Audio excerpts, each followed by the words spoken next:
할렐루야. 주님의 이름으로 사랑합니다. 우리 옆분들 인사하십시다. 축복합니다.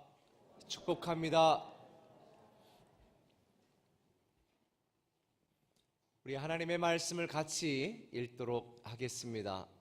하나님의 말씀은 이사야서 39장 1절에서 8절까지의 말씀입니다. 이사야서 39장 1절부터 8절까지 번갈아 읽습니다. 제가 먼저 읽겠습니다. 그때에 발라단의 아들 바벨론 왕 모로닥 발라단이 히스기야가 병들었다가 나았다함을 듣고 히스기야에게 글과 예물을 보낸지라. 히스기야가 사자들로 말미암아 기뻐하여 그들에게 보물 창고 곧 은금과 향료와 보배로운 기름과 모든 무기고에 있는 것을 다 보여 주었으니 히스기야가 궁중의 소유와 전 국내의 소유를 보이지 아니한 것이 없는지라. 이에 선지자 이사야가 히스기야 왕에게 나와 묻되 그 사람들이 무슨 말을 하였으며 어디서 왕에게 왔나이까 하니 히스기야가 이르되 그들이 원방 곧 바벨론에서 내게 왔나이다 하니라. 이사야가 이르되 그들이 왕의 궁전에서 무엇을 보았나이까 하니 히스기야가 대답하되 그들이 내 궁전에 있는 것을 다 보았나이다. 내 창고에 있는 것으로 보이지 아니한 보물이 하나도 없나이다 하니라.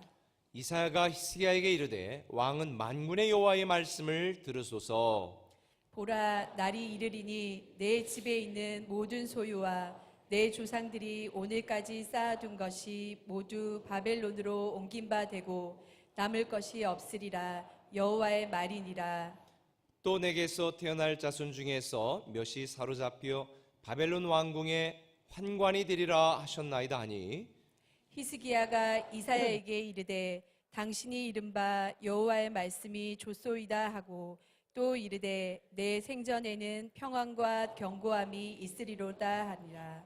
아멘. 아멘. 제가 며칠 전에 우리 목회자 모임에서 문자를 받았는데 이런 문자예요. 다음 주에 내장산에 단풍 구경하니 부부 동반으로 가니까 준비해서 언제까지 오십시오. 이런 문자가 왔는데 저도 그렇게 단풍 구경 가면 참 좋겠습니다. 지금 가을이라 많은 분들이 등반하고 또 산행하는 분들이 계신데 여러분 올라갈 때에 단단히 준비하고 또 갔다가 오시는 게 좋겠습니다. 오늘도 제가 아침에 잠깐 일어나서 인터넷 이렇게 잠깐 보니까 산행하고 또 산에 올랐다가 이렇게 실족하거나 또 술 취한 분들 아니면 올라갈 때는 막 흥분이 돼가지고 올라가다가 내려올 때 지쳐서 또 다리를 삐끗해서 뭐 헬기에 실려오고 또 이렇게 구조대원들이 하루 15시간씩 거의 산에서 사는 자연인이 됐다라고 하는 그런 기사를 보았는데 여러분들 중에는 그런 분이 없었으면 좋겠습니다. 사실 등반을 할 때에 올라갈 땐 굉장히 신나지 않습니까? 설악산이나 내장산이나 이런 때에 걸어서 이렇게 가보면 굉장히 좋습니다. 근데 내려올 때는 지쳐가지고 굉장히 힘이 듭니다. 평상시에 이렇게 등반이나 다리 운동을 했던 분들은 괜찮지만 그저 그런 경험 없이 올라갔다가 내려올 때는 다리 힘이 풀려가지고 자기도 모르게 굴러 떨어지거나 또 넘어지거나 그래서 다치는 분들도 종종 보게 되어집니다. 등반할 때 사실은 등반하는 것보다 올라가는 것보다 내려올 때 하산하는 것이 더 중요하다는 것은 저와 여러분 모두가 다 익히 알고 있는 내용입니다. 그런데 등반만 그런 것은 아닌 것 같습니다. 우리 인생도 우리가 어떤 목표를 향해서 열심히 달려갈 때는 참 앞뒤 쳐다보지 않고 열심히 올라가지만 그러나 어떤 정상에 올랐을 때에 아니 내가 원하는 것을 다 얻었을 때에 그때가 사실은 가장 위험한 때가 아닌가라는 생각을 하게 되어집니다. 인생도 내가 원하는 것을 이뤘을 때에 또 내 삶이 내 가정이 좀 이제 안정되었다라고 생각되어질 때에 인생이 평탄하게 잘 풀릴 때에 우리는 조심을 해야 됩니다.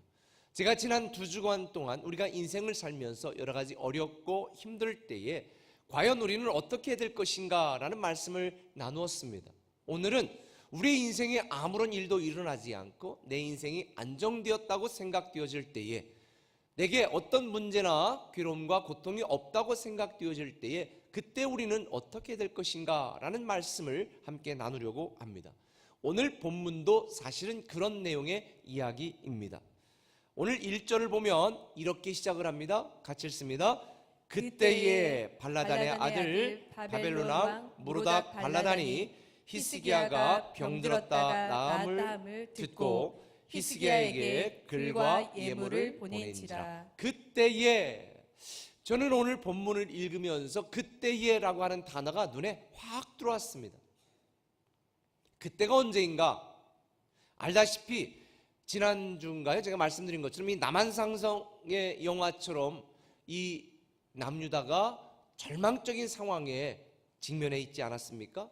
그러다가 하나님의 개입으로 승리했고, 또 그 후에 이 히스기야가 죽을 병이 걸려서 이제 내가 죽는다라고 말했을 때 하나님이 개입하셔서 그의 생명을 15년이나 연장시켜준, 그래서 이제는 외적인 모든 전쟁이 끝나고 내적인 개인적인 문제도 해결되어지고 이제 자녀도 얻고 이제 안정되었다, 이제 되었다라고 하는 바로 그때의 일입니다. 그때에, 사실 이 그때에라고 하는 이 전까지 알다시피 히스기야는 참 힘들었습니다.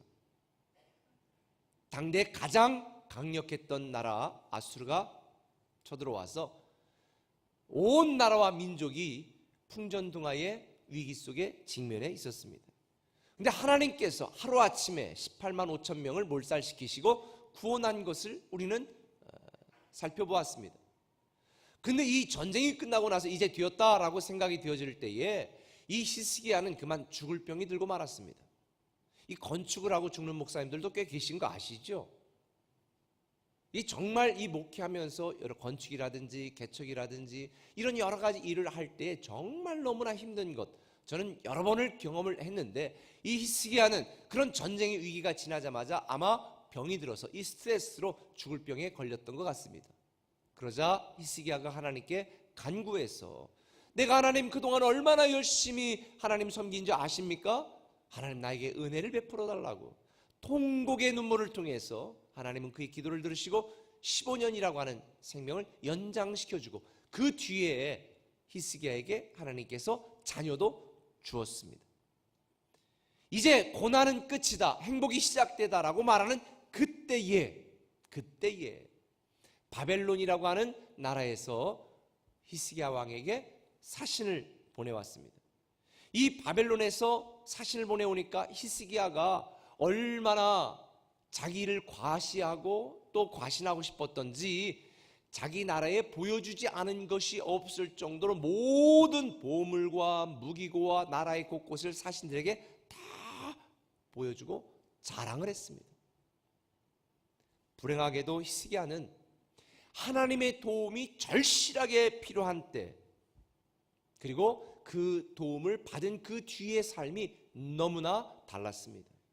사실은 바벨론 사신들이 왔을 때에 히스기야가 병든 거 어떻게 죽을 병에 들렸다던데 당신이 고침을 받았습니까? 라고 말할 때에 하나님이 해주셨습니다. 하나님이 아수르 군대를 물리치셨습니다. 사실 히스기야 한 게 아무것도 없잖아요. 하나님을 높이고 하나님을 전해야 될 바로 그때에 히스기야는 자기의 국력, 자기가 가진 보물, 자기의 능력, 자기의 모든 화려함을 다 자랑했던 것입니다. 그때 하나님은 히스기야 왕에게 이사야를 통해서 이렇게 예언을 합니다. 6절 7절을 같이 읽읍시다. 시작. 보라, 날이 이르리니 내 집에 있는 모든 소유와 내 조상들이 오늘까지 쌓아둔 것이 모두 바벨론으로 옮긴 바 되고 남을 것이 없으리라. 여호와의 말이니라. 또 내게서 태어날 자손 중에서 몇이 사로잡혀 바벨론 왕궁의 환관이 되리라 하셨나이다 하니. 여러분, 이제 고난이 끝나고 행복이 시작되어 자기의 모든 것들을 다 바벨론 사신에게 자랑하고 있었던 그때에 아니 와서 초를 치는 거예요. 하나님이 이사야를 통해서 완전히 초를 치는 거야. 너 지금 다 보여줬지? 이거 바벨론으로 다 뺏길 거야. 그리고 내가 사랑하는 내 자녀와 내가 사랑했던 내 국민들 중에 중요한 사람들 바벨론으로 다 포로로 잡혀갈 거야. 정말 섬찟한 예언입니다. 섬뜩한 예언입니다. 절망적인 예언입니다. 그런데 사실 저는 본문을 보면서 히스기야 왕의 반응이 더 절망적입니다. 8절 한번 읽어볼까요?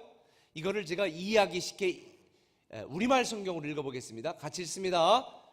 히스기야가 이사야에게 대답했다. 그대가 전해준 여호와의 말씀은 지당하신 말씀이요. 그리고 히스기야는 이렇게 생각했다. 내가 살아있는 동안에는 평화롭고 안전하겠지. 여러분 너무 이기적이지 않아요? 맞아요. 이사야 선지자가 말한 게 다 맞습니다. 사실 내가 교만했습니다.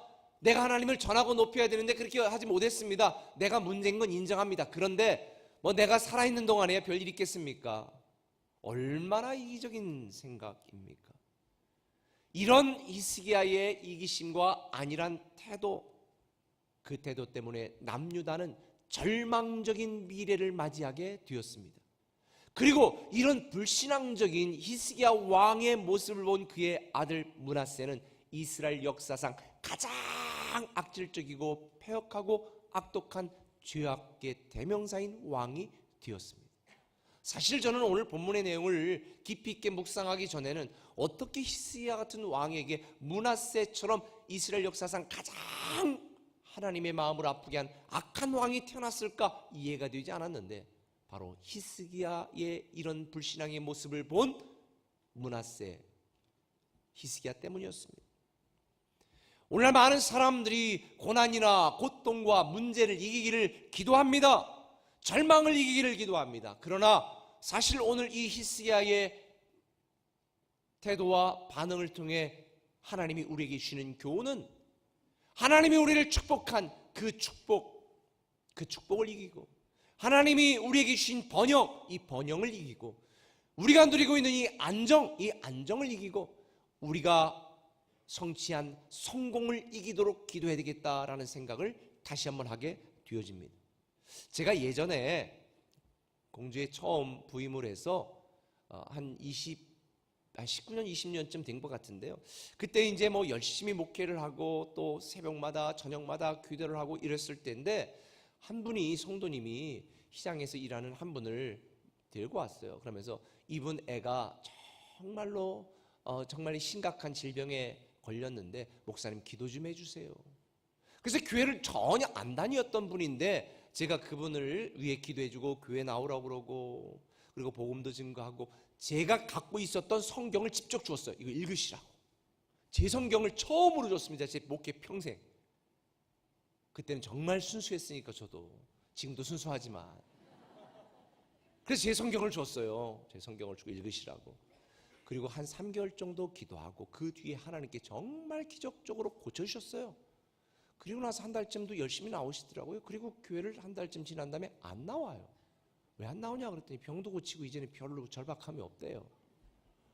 제가 너무 상처를 받았어요. 사실은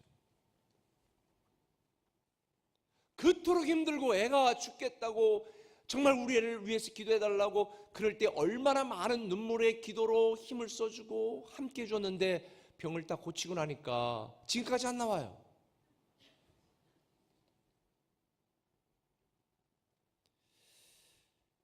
오늘의 축복, 오늘의 성공, 오늘의 평안, 오늘의 회복과 치유도 중요하지만 사실은 내일과 미래 내 삶은 더 중요합니다. 여러분들이 하나님의 축복으로 지금 안정된 삶, 성공된 삶, 뭔가 문제없이 고통 없는 삶을 산다면 이제 여러분의 미래를 다시 준비해야 됩니다. 오늘 여러분의 믿음이 여러분의 미래를 결정합니다. 어제 나의 믿음이 오늘의 나를 만들었다면 오늘 나의 삶이, 오늘 믿음이 내일과 미래의 나를 결정합니다. 저는 오늘 그래서 다시 시작하는 축복의 미래에 대해서 여러분들과 함께 말씀을 나누려고 그러는데 우리가 다시 시작하는 축복의 미래도 축복된 미래를 맞이하기 위해서는 어떻게 될 것인가? 저는 오늘 여러분에게 원리를 가르치는 것이 아니라 여러분에게 질문을 2가지 던지려고 그래요. 왜냐하면 이것은 제가 여러분에게 대신 해줄 수 없는 일이기 때문에 제가 여러분의 인생을 대신 살아줄 수가 없습니다. 그래서 오늘 2가지 질문을 던질 텐데 오늘 말씀을 듣고 그 질문을 여러분에게 던지고 그리고 이번 주 한 주간 동안 그 질문에 대하여 깊이 생각해 보시기를 바랍니다. 첫 번째 질문은 이것입니다. 그때에 어떻게 살 것인가? 한번 따라합시다. 그때에 어떻게 살 것인가? 어떻게 살 것인가? 하나님이 나에게 축복해 주시고 오늘 내게 이렇게 살아가도록 만들어 주신 그때에, 바로 지금, right now, 지금 모든 일이 잘 풀렸을 때에, 하나님이 나에게 자녀를 주셨을 때에, 내가 안정된 직장에 다니고 있을 때에, 내가 결혼하여 결혼 생활을 하고 있을 그때에 나는 어떻게 살 것인가? 라는 질문을 던져야 됩니다. 오늘 2절에 보면 이렇게 말씀합니다. 히스기야가 사자들로 말미암아 기뻐하여 그들에게 보물창고 곧 은금과 향료와 보메론 기름과 모든 무기고에 있는 것을 다 보여주었다. 이 바벨론에서 사신들이 오니까 히스기야가 굉장히 기뻐했다라고 말합니다. 저는 왜 이웃에서 사신들이 왔는데 기뻐했을까? 이걸 또 연구를 해봤어요. 여러분, 당시 힘이 없었던 이 남유다는 그동안 어느 나라를 의지했었어요? 애굽을 의지했었습니다. 애굽. 당시에 강대국이었던 애굽을 의지했었어요. 하나님보다 애굽을 더 의지했습니다. 그래서 우리가 지지난주 말씀을 나눈 것처럼 하나님께서 뭐라고 말씀합니까? 너희는 애굽을 의지하지 말아라. 그것은 신이 아니요 사람이니 애굽을 의지하지 말아라. 죽을 인간을 의지하지 말고 나를 의지해라. 그렇게 신앙을 회복하도록 말씀하시고 하나님을 의지하고 하나님께 부르짖는 이스라엘 백성들에게 아수르 군대를 그냥 하루아침에 싹 18만 5천 명을 송장이 되게 만들었다. 제가 말씀을 드렸잖아요. 그렇다면 히스기야는 계속해서 자기를 도우신 하나님을 기뻐했어야 맞습니다. 자기에게 힘이 되시고 자기에게 능력이 되시는 하나님을 기뻐하는 것이 맞았습니다. 그런데 히스기야는 바벨론에서 온 사자들을 기뻐했습니다. 왜 그랬을까요? 철저히 인간적인 관점입니다. 그동안 남유다는 애굽을 의지했었습니다. 그런데 애굽과의 이제 관계가 별로 시원찮아졌습니다. 이 강대국 아수르는 계속해서 이스라엘을 위협하고 있습니다.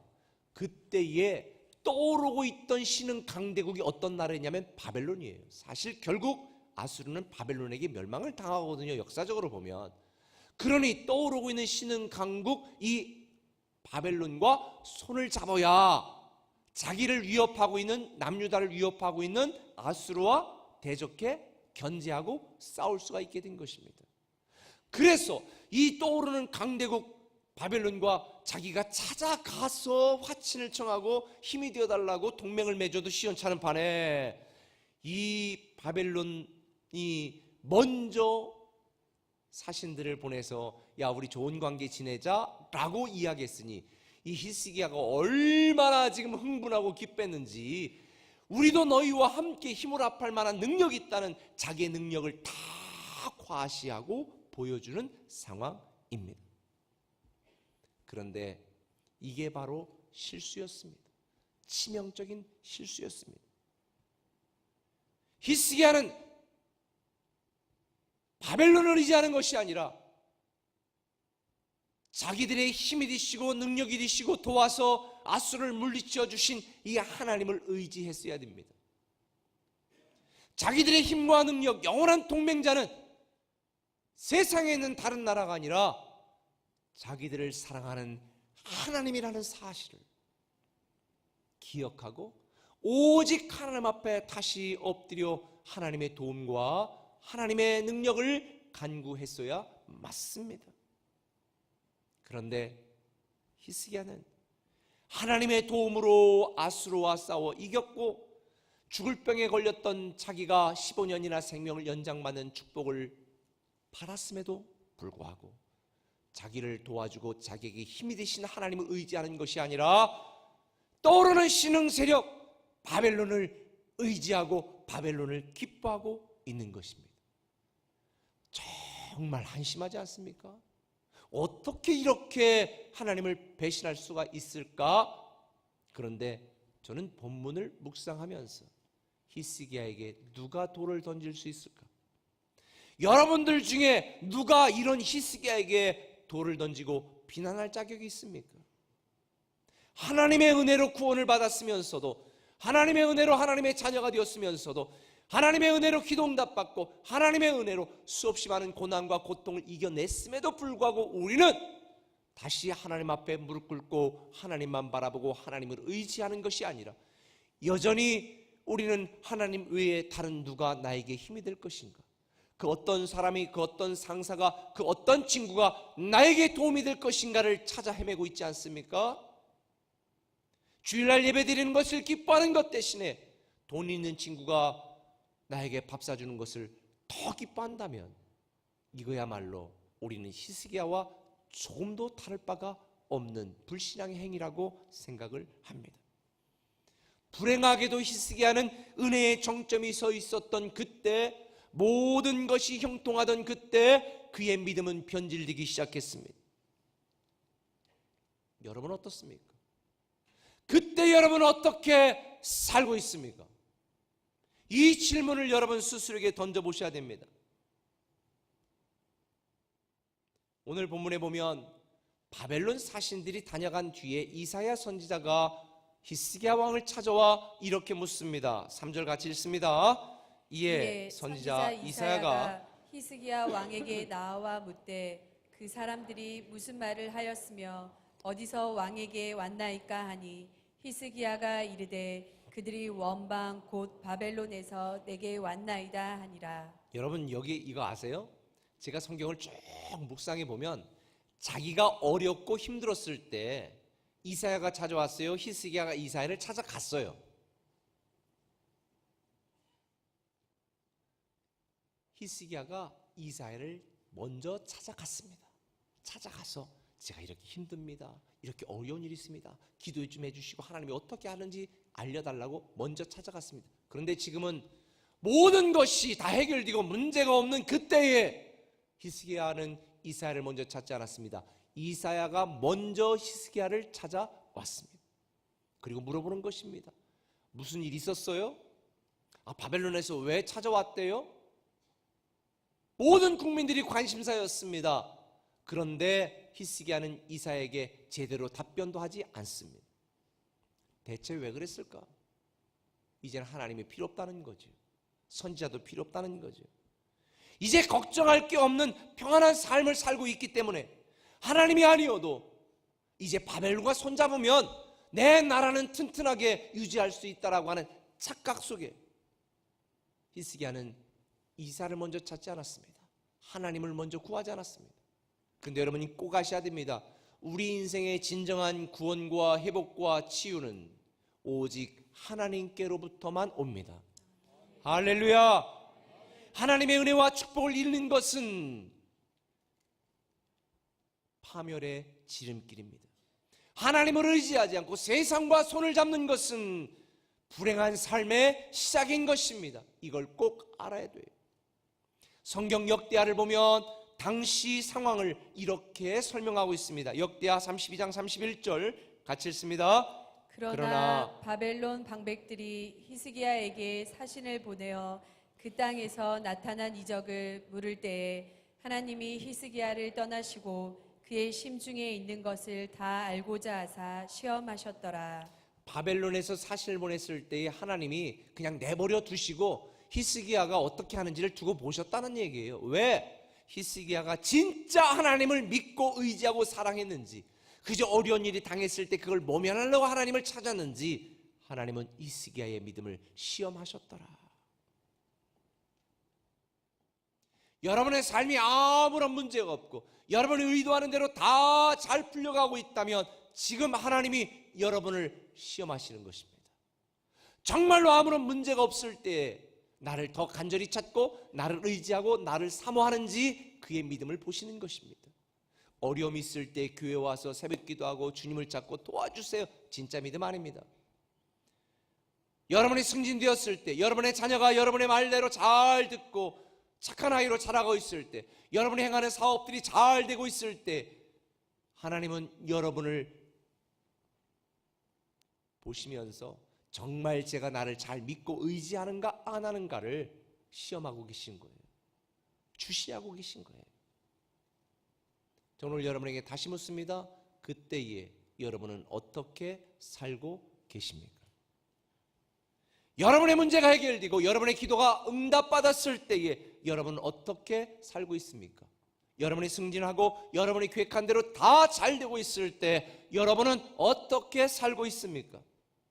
지난주 말씀드린 것처럼 우리는 우리를 사랑하시는 하나님을 다시 확신해야 됩니다. 그리고 하나님에 대한 우리의 믿음을 다시 확정해야 됩니다. 다시 하나님 앞에 무릎 꿇어야 됩니다. 다시 하나님만 의지해야 됩니다. 다시 하나님만 바라봐야 됩니다. 이것이 오늘 저와 여러분에게 주시는 말씀입니다. 우리의 삶에 아무런 문제가 없을 때 더 간절하게 기도해야 되는 것입니다.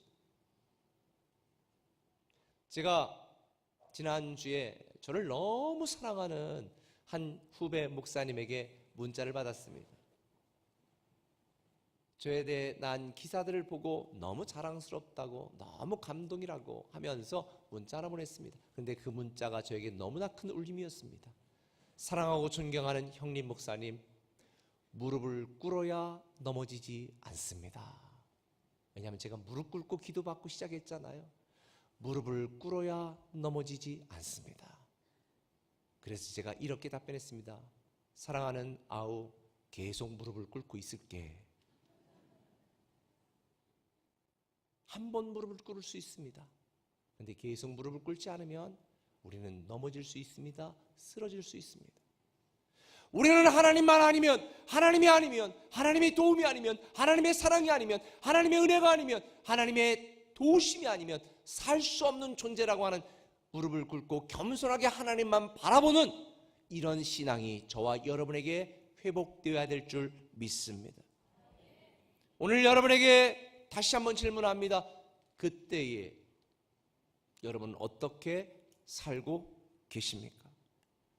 하나님의 도우심이 없다면 우리의 미래도 없습니다. 하나님의 은혜를 잊는 것은 미래를 포기하는 것입니다. 하나님의 도우심을 구하지 않는 것은 여러분의 인생을 스스로 저주하는 것입니다. 오직 주만이 나의 힘과 능력이고 소망이고 희망이라고 하는 이 믿음으로 다시 무릎 꿇고 다시 하나님 앞에서 시작하는 저와 여러분 되시기를 예수님의 이름으로 축원합니다. 여러분의 문제가 해결된 그때에 더 겸손한 믿음의 사람이 되시기 바랍니다. 여러분의 삶의 평안이 유지되는 그때에 더 간절하게 기도하시는 사람이 되시기 바랍니다. 모든 것이 은혜로운 그때에 더 감사하는 사람.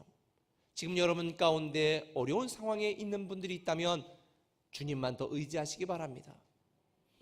여러분 인생이 문제가 없고 모든 일이 잘 풀리고 있다면 더 주님만 사랑하시기 바랍니다. 할렐루야. 여러분에게 질문을 던집니다. 어떻게 살고 계십니까? 두 번째 던지고 싶은 질문은 이것입니다. 그때에 무엇을 할 것인가 입니다. 한번 따라합시다. 그때에 무엇을 할 것인가? 무엇을 할 것인가? 오늘 본문 6절을 같이 한번 읽어보시겠습니다. 시작. 보라, 날이 이르리니 내 집에 있는 모든 소유와 내 조상들이 오늘까지 쌓아둔 것이 모두 바벨론으로 옮긴 바 되고 남을 것이 없으리라. 여호와의 말이니라. 지금은 모든 것이 당장은 안정되고 문제가 없지만 하나님은 내 미래에 이제는 이런 절망스러운 미래가 너에게 닥치게 될 것이다. 내가 가진 보물, 재산, 너의 자녀들, 내가 지금 누리고 있는 평화와 안정 다 결국은 바벨론 손에 파괴될 것이라고 예언하는 것입니다. 지금 내가 의지하려고 내가 기뻐하는 바벨론이 내 심장을 찌르고 내 자녀와 내 가정과 내 나라를 파괴하는 원인이 될 것이라고 예언하는 것입니다. 여러분 알다시피 히스기야는 운이 좋아서 병고침을 받은 게 아니고, 그리고 남유다의 군사력이 대단해서 아수를 이긴 것도 아니에요. 다 누가 한 거예요? 다 누가 한 거예요? 누가 했다고요? 하나님이 하신 거예요. 다 하나님이 하신 거예요. 다 하나님의 은혜고 사랑이었던 거예요. 그런데 히스기야는 그걸 잊고 있습니다. 히스기야 뿐이겠습니까? 저와 여러분 대다수의 많은 성도들이 히스기야처럼 잊고 있습니다. 내가 하나님의 사랑으로 구원받은 존재라는 것, 나는 십자가에 나를 위하여 피 흘려 달려 죽으신 예수 그리스도의 은혜로 구원받았다는 것을 우리는 잊습니다. 1년 지나면 잊습니다. 10년 지나면 기억도 안 납니다. 20년 지나 교회 직분은 점점점 더 중요한 존재가 되어지는데 우리는 하나님께 점점 더 하찮은 존재로 전락해버리고 맙니다. 하나님의 은혜, 하나님의 사랑, 나를 도와주셨던 하나님의 능력을 우리는 망각해 갑니다. 여러분 꼭 기억하셔야 됩니다. 내 힘과 내 능력과 내 실력이 좋아서 오늘의 내가 된 것이 아닙니다. 내가 누릴만 하니까 누리고 있는 것이 아닙니다. 내가 잘나서 축복을 받은 것도 아닙니다. 다 하나님의 은혜입니다. 우리가 오늘 마지막에 부른 찬양처럼 은혜로다. 주님의 은혜 때문에 오늘의 내가 있는 것입니다. 언젠가 제가 여러분에게 말씀드린 것처럼 불공평한 하나님의 은혜 때문에 우리는 오늘의 나로 살고 있는 것입니다. 이런 놀라운 하나님의 사랑과 은혜로, 이런 능력으로 오늘을 살아가는 우리는 이제 나는 나를 사랑하신 하나님을 위하여 무엇을 할 것인가 고민해야 됩니다. 신앙생활은 의무가 아닙니다. 자발적인 감동이 되어서 하나님께 드리는 우리의 결단입니다. 오늘날 많은 성도들이 예수 믿는 것, 하나님을 섬기는 것을 의무감으로 섬깁니다. 그래서 우리 꿈에게는 절대로 의무감으로 섬기지 않도록 다 자발적으로 하라고 말씀드리고 있습니다. 월급을 줘가면서 억지로 시키고 싶지 않습니다. 물론 교회 교직원을 제외하고는 하나님은 감사로 예배하고 감사로 섬기는 자를 더 축복하십니다. 은혜를 모르는 사람은 기독교인이 아닙니다. 하나님께 감사함으로 섬기지 않는 사람은 교만하거나 완악하거나 아니면 그리스도인이 아닐지도 모릅니다. 하나님의 은혜로 구원받고 하나님의 자녀가 된 것을 아는 사람은 감사함으로 어떻게 하면 내가 하나님께 나아가 주를 섬길 수 있을 것인가 고민하게 되어 있습니다. 만일 여러분들이 내가 하나님이 나에게 주어진 내 인생, 내 물질, 내 시간, 내 모든 것을 가지고 어떻게 하나님께 감사함으로 보답할 것인가라는 생각이 들지 않는다면, 요만큼도 없다면 어쩌면 여러분은 구원받지 못했을지도 모릅니다. 좀 과격한 발언일지 모르지만 구원받은 자는 하나님을 위하여, 나를 사랑하시는 하나님을 위하여 무언가 보답하고 싶은 그런 간절한 열망을 갖게 되어 있는 것입니다. 사랑하는 사람을 위하여 내가 무엇이든 해주고 싶은 마음이 들지, 밥 하나 먹는 것, 수저를 떠서 입에 들어가는 꼴만 봐도 열받는 것은 더 이상 사랑하는 게 아닙니다. 의무지. 그런데 신앙생활을 그렇게 하는 분들이 있습니다. 하나님께 드리는 헌금이 너무 아깝고 하나님을 위해 사용하는 시간이 너무 부담스럽다면 우리는 이미 신앙이 변질된 것입니다. 병든 것입니다. 역대하 32장 24절 히스기야에 대하여 이렇게 말합니다. 같이 읽습니다. 그때에 히스기야가 병들어 죽게 되었으므로 여호와께 기도하매 여호와께서 그에게 대답하시고 또 이적을 보이셨으나 히스기야가 마음이 교만하여 그 받은 은혜를 보답하지 아니하므로. 죽을 병에서 살려주고 귀한 은혜를 베풀어 주셨는데도 히스기야 마음에는 감사함이 없었습니다. 나를 고쳐주신 하나님을 위하여 내가 어떻게 보답할꼬, 이런 마음조차 없었습니다. 하나님이 다윗을 보시고 감동하신 것, 그의 실수와 죄 많음에도 불구하고 하나님이 다윗을 기뻐하신 것, 어떻게 나같이 부족하고 자격 없는 나를 하나님이 세우셨는지, 얼마나 하나님께 그의 인생을 드렸을까. 이런 모습을 보고 배운 솔로몬조차 왕이 되었을 때에 1000번제를 드리면서 하나님께 아끼지 않았을 때 하나님도 아낌없이 축복하신 것입니다. 여러분 꼭 기억하세요. 하나님께 아끼는 자는 진짜 신앙이 있는 자가 아니에요. 하나님은 아끼지 않는 자를 위하여 아낌없이 축복하시는 줄 믿으시면 아멘. 하나님의 은혜로 구원받았다면 우리는 이렇게 질문해야 됩니다. 지금 내가 이렇게 살고 있는 그때에 나는 하나님을 위하여 무엇을 할 것인가? 하나님을 위하여 무엇을 할 것인가? 오늘 본문의 히스기야를 보면서 아니 어떻게 죽을 병에 걸렸는데 살려주었는데도 보답할 생각도 안 했을까? 참 나쁜 놈이네. 그게 바로 여러분이라는 거 아세요? 십자가에 달리신 예수 그리스도의 은혜로 구원받았으면서도 우리는 최소한 주일날 예배 오는 것조차 짜증이 나고 부담스러울 때가 있습니다. 마지못해 늦게 어기적 오는 것은 하나님을 사랑하는 게 아닙니다. 사랑하는 성도 여러분, 하나님의 축복을 받고 기도 응답을 받은 그때 주님을 위하여 무엇을 할 것인가? 하나님께 사랑받고 은혜받아 내 사업이 안정되게 되어졌을 때, 직장에서도 내가 직장을 잡았을 때 그때 나는 주님을 위해서 무엇을 할 것인가? 이걸 생각해야 되지 않을까요? 어떤 교회에서 한 집사님이 새벽 기도에 나오기 시작했습니다. 하루 이틀 계속해서 새벽에 빠지지 않고 나오는 거예요. 그래서 무슨 일이 있어서 그렇게 새벽을 빠지지 않고 나오는지 목사님이 궁금해졌어요. 저는 소심해서 잘 못 물어보거든요. 근데 그 목사님은 물어봤나 봐요. 아니 어떻게 이렇게 아침마다 새벽마다 왜 무슨 일이 있으셔서 열심히 나오셔서 기도하십니까? 뭐 가정에 아니면 회사에 뭐 어려운 일이라도 있으신지. 그때 이 집사님이 이렇게 말하는 거예요. 목사님, 회사 때문에요. 요즘 제 회사가 너무 잘 되고 있어요. 하나님이 너무나 큰 축복을 주셔서. 이렇게 하나님이 축복을 주신 데는 다 이유가 있지 않겠습니까? 그래서 하나님의 뜻이 무엇인지 알기 위해 새벽마다 기도합니다. 야, 정말 수준 있는 교회. 저는 우리 꿈의 교회가 그렇게 되길 바랍니다. 어려울 때 와서 일주일을 기도했다면 여러분의 삶에 아무런 문제가 없고 하나님이 축복하셨을 때 한 달을 기도하시기 바랍니다. 나에게 이렇게 내 자녀를 주신 목적이 무엇인가? 나에게 이 사업체를 주신 목적이 무엇인가? 나에게 이렇게 멋진 배우자를 허락하신 목적이 무엇인가? 이제 나는 주님을 위하여 이때에 나는 어떻게 할 것인가? 이 질문을 저와 여러분 드리시길 바랍니다.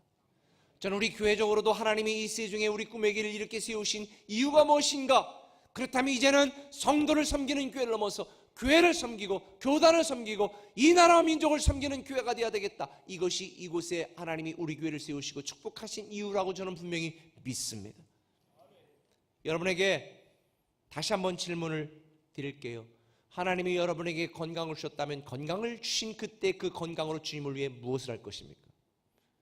하나님이 여러분들에게 기도응답을 하셨다면 기도응답 받은 그걸 가지고 주님을 위해 무엇을 할 것입니까? 여러분, 다시 시작하는 축복의 미래를 준비하기 원하십니까? 여러분에 대한 하나님의 축복과 은혜와 사랑을 끝으로 만들지 마시고 새로운 시작으로 만드시기를 예수님의 이름으로 축원합니다. 하나님이 여러분에게 주신 모든 것들을 주를 위해 사용하세요. 저는 이 이사야 39장을 보면서 이사야 39장은 이 히스기야 왕에 대한 마지막 말씀이에요.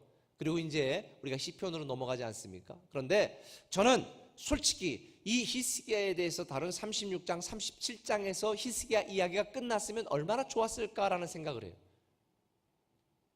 그러면은 하나님의 도우심으로 그렇게 응답받고 하나님께 부름받은 히스기야 왕, 영원한 영웅으로 남았을 것입니다. 그런데 기도해서 15년을 연장한 그의 삶이 그에게 득이 아니라 독이 되고 말았습니다. 하나님께 기도 응답받은 그 15년이 그의 인생을 파괴하고 그의 나라를 파괴하고 그의 자녀들을 무너뜨리는 불행의 시작이 되었습니다. 아하, 저는 여기서 한 가지 깨닫습니다. 우리가 계속해서 믿음으로 반응하지 않으면 오늘 내가 하나님께 응답받은 이 기도 제목이 미래 내 삶을 파괴하는 요소가 될 수도 있겠다. 우리가 믿음으로 계속해서 반응하지 않으면 오늘 내가 누리고 있는 이 축복과 하나님이 주신 이 안정이 내 미래 불행의 시작이 될 수도 있겠다. 하나님이 오늘 나에게 주신 물질과 재능과 은사가 계속해서 하나님께 믿음으로 반응하지 않고 불신앙으로 반응하면 이것이 오히려 내 인생을 파괴하고 내 자녀를 파괴하는 문제의 원인이 될 수도 있다는 것을 깨닫게 된 것입니다. 사랑하는 꿈의 교회 성도 여러분, 하나님께 받은 축복과 은혜가 여러분의 삶을 파괴하는 요소가 되지 않도록 하나님께 받은 여러분의 축복과 은혜가 일회용으로 전락하지 않고 계속해서 여러분들에게 누려지는 축복이 내용이 될 수 있도록 우리 다시 한번 오늘 우리 자신을 위하여, 자신을 향하여 질문을 던져보지 않겠습니까? 그때에 무엇을 할 것인가? 진정한 축복은 지금 내가 얼마나 많이 소유하고 얼마나 큰 은혜와 축복을 누리고 있느냐가 중요한 것이 아니라 그 축복과 은혜와 안정과 그 놀라운 기도응답을 어떻게 주님을 위하여 사용하고 있느냐가 훨씬 더 중요한 문제라는 사실을 깨닫게 되어집니다. 제가 언젠가 우리 교회 성도들에게 말한, 제가 죽으면 꼭 이렇게 제 묘비명을 써주셔야 됩니다. 하나님이 주신 모든 은사와 재능, 가능성 그 이상으로 쓰임받고 부름받은 종 여기 잠들다. 저는 이렇게 제 묘비에 써주셨으면 좋겠습니다. 하나님이 저에게 주신 은사, 재능, 가능성, 열정, whatever 뭐든지 다 주님을 위해 그 이상으로 쓰임받고 부름받기를 원합니다. 이 땅에 하나님이 주신 것 한 달란트 받은 자처럼 다 남겨놓고 묻어놓는 악하고 게으른 종이 아니라 내 기운이 진하여 하나님께 부름받을 정도로 나에게 주어진 것 이상으로 쓰임받고 부름받을 수 있다면 이것이 내가 이 땅을 살아가면서 누릴 수 있는 최고의 축복이 아닐까. 저는 저와 여러분들도 그렇게 되기를 예수님의 이름으로 축원합니다. 나를 구원하신 하나님의 은혜가 너무 감사하고 너무나 연약하고 더럽고 죄 많은 나를 사랑하신 하나님의 은혜가 너무 감동스러워.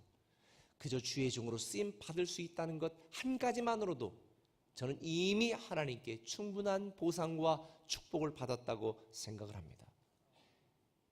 사랑하는 꿈의 교회 가족 여러분, 하나님께 사랑받은 그때 주님을 더 사랑하시기 바랍니다.